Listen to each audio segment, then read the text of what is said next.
বাচ্চাকে পালং শাক যেভাবে প্রথমে খাওয়াইলাম, এখানে আমি চাল আর ডাল আর চিকেন সিদ্ধ করে নিয়েছি।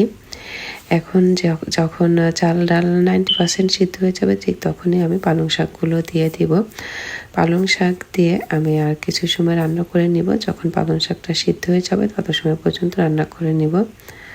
এই খাবারটা আমি আমার বাচ্চাকে 6 মাসে দিয়েছিলাম, আর 5 মাস থেকে আমিও শুরু করেছিলাম। প্রথমে আমি চেষ্টা করেছি একটা সেপারেট খাবার দিতে, কোনো ডাবল খাবার বা মিক্স করে খাবার দেইনি।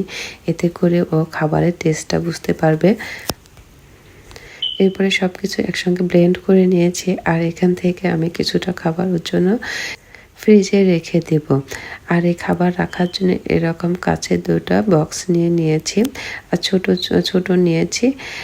এই খাবারটাও এখনও একবারে একটা খেতে পারে না, 2বার যাবে এইখানে যতটুকু ধরবে। চাইলে কিন্তু আপনারা শুধু পালং শাক পানিতে সিদ্ধ করে ব্লেন্ড করে দিতে পারেন। আপনার বাচ্চা যদি পছন্দ করে তাহলে ওকে ওইভাবে খাওয়াতে পারেন। এই যে এখন আমি এই 2টা ফ্রিজে রেখে দেবো, ওকে পরে খাওয়াতে পারবো।